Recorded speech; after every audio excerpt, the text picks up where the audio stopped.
Le problème qui se pose aujourd'hui au Niger est un bon cas d'école pour tous les Africains. Pour tous les Africains. C'est un bon cas d'école. Mais je crois que les Africains n'étudient pas assez l'histoire des autres peuples. C'est pourquoi ils sont souvent paniqués devant ce qui arrive. Les coups d'État, oh, il y en a beaucoup. Il y en a beaucoup. Il y a eu combien de coups d'État au Nigeria depuis l'indépendance? Il y a eu combien de coups d'État au Bénin? Il y a eu combien de coups d'État au Togo? Il y a eu combien de coups d'État au Ghana? On sait qu'il y a eu un coup d'État en Côte d'Ivoire. Il y a eu combien de coups d'État au Libéria? Sanglants, où les dignitaires du régime ont été fusillés au bord de la mer. En Sierra Leone, je peux continuer. Tout ça, dans tous les pays de la CEDEAO, il y a eu combien de coups d'État? Nous vivons avec les coups d'État. Les coups d'État font partie de nos agendas politiques. Il ne faut pas se mentir. Il ne faut pas se mentir et croire que parce qu'on a élevé la voix et qu'on dit qu'on va aller envahir le Niger militairement, on va mettre fin au coup d'État. C'est faux. Ça, c'est la première chose que je voudrais affirmer. La deuxième chose que je vais affirmer, c'est que ceux qui disent qu'ils vont aller envahir le Niger, beaucoup d'entre eux sont des faiseurs de coups d'État. Wow. Quand ta constitution dit que tu as droit à 2 mandats, pas plus, et qu'au deuxième mandat, tu tripatouilles la constitution pour te faire un 3e mandat, puis un 4e, puis un 5e, qu'est-ce que tu fais là? C'est pas un coup d'État ça? C'est un coup d'État. Donc moi je vois des gens,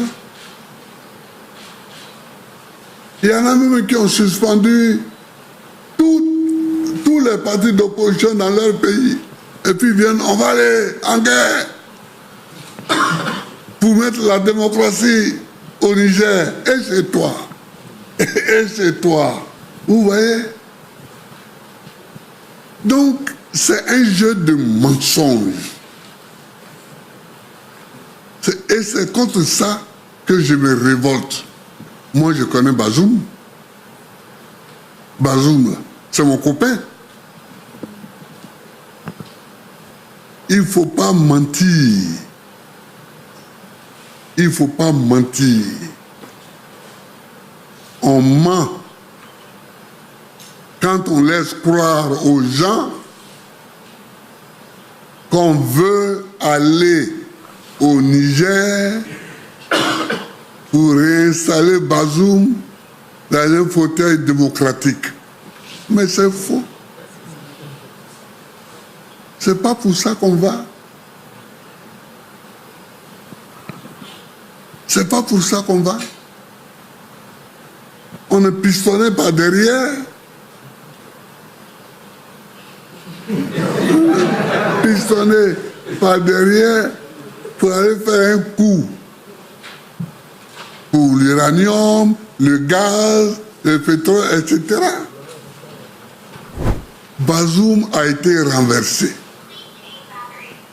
Il n'est pas le seul, il n'est pas le premier à être renversé. Mais il faut se mettre en position pour discuter pour qu'il soit libéré. Pour qu'il soit libéré. Mais lui faire croire qu'on va le réinstaller au pouvoir, on lui ment. On lui ment, le coup d'État est consommé. Moi, c'est ça qui est ma position. Je connais Bazoum, je connais Youssouf, tout ça. Je les connais. C'est tous mes copains. Au fait, Monsieur le Président, pourquoi le coup d'État du Niger fait tant mal que les autres? On a assisté tranquillement aux autres coups d'État et à la mise en place des transitions. Qu'est-ce qui se passe? Pourquoi ça fait tant mal au Niger? C'est là qu'il faut creuser. C'est là qu'il faut creuser pour voir. Moi, je ne sais pas encore ce qu'il y a. Hein. Moi, je ne sais pas encore ce qu'il y a. Mais ça ne doit pas être très propre, toute cette histoire-là. Ça ne doit pas être très propre, ni très simple.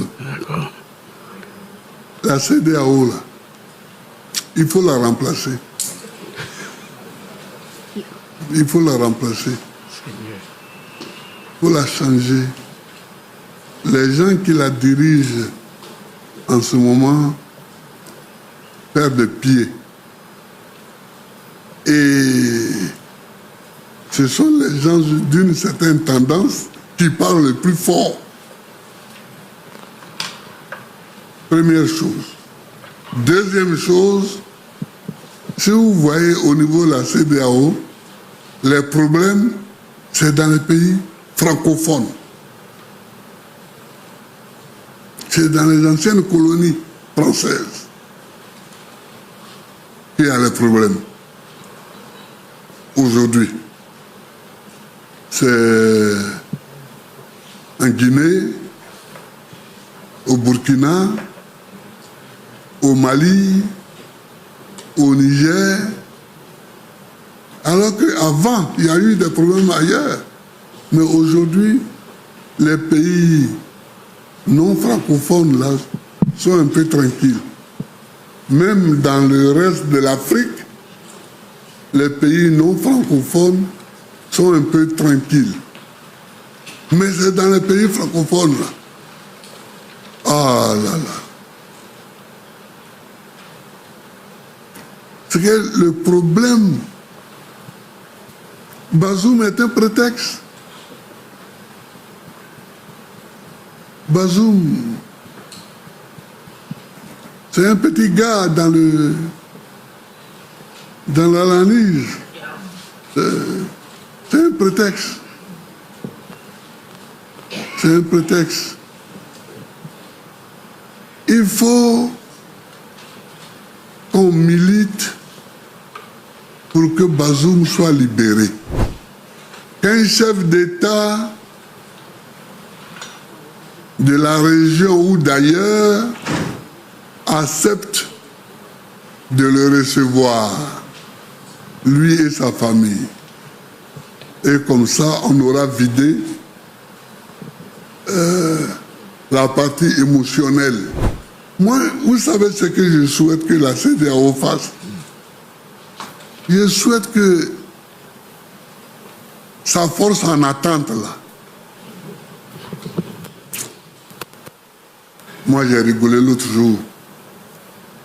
Quand j'écoutais mon président parler, quand il dit oui, moi je vais envoyer un bataillon. Un bataillon, ce n'est rien pour aller faire une guerre. Un bataillon. Peut-être comme il n'a pas fait l'armée, oui. Que moi je suis sergent, j'ai fait l'armée. Vous savez, je souhaite que cette force en attente dont ils ont parlé, qu'elle soit mobilisée et que les chefs d'état-major se réunissent pour faire un plan de lutte contre les terroristes. Les jours où on me dit que la CEDEAO s'est réunie et a décidé de lancer une vaste offensive contre les terroristes en Afrique de l'Ouest, et que les chefs d'état-major ont pris la décision de faire le plan de bataille contre ceux-là, ici, ils sont venus à Bassam, les terroristes.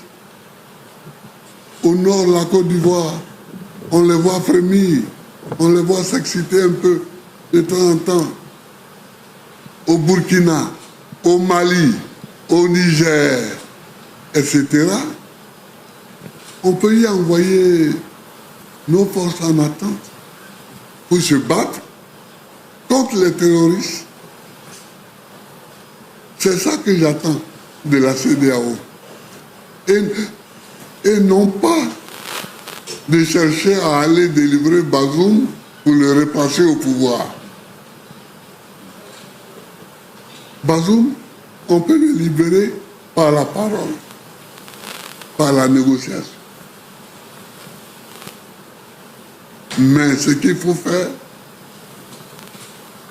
c'est d'envoyer les forces combattantes pour pourchasser les terroristes sur toute la superficie de l'Afrique de l'Ouest. C'est ça que j'attends. Vous voyez, il faut ouvrir les yeux.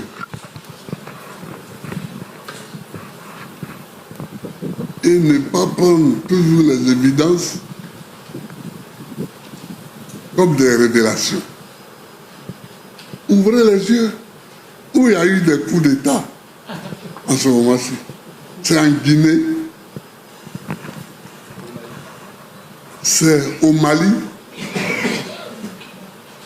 c'est au Burkina Faso. Le Niger. Et c'est au Niger. Ce sont 4 pays quoi? 4 pays francophones. Bon, ça c'est une évidence, on le voit. Alors ne prenez pas ça pour une révélation que je vous fais. Parce que vous-même, vous pouvez le constater et le voir. C'est ça. Ce sont 4 pays francophones. Quand je dis qu'il y a le piston derrière, aujourd'hui, là, remarquez bien, quels sont ceux qui parlent pour aller faire la guerre? C'est Alassane Ouattara et Talon. Bon, on les connaît, ces deux-là. On les connaît.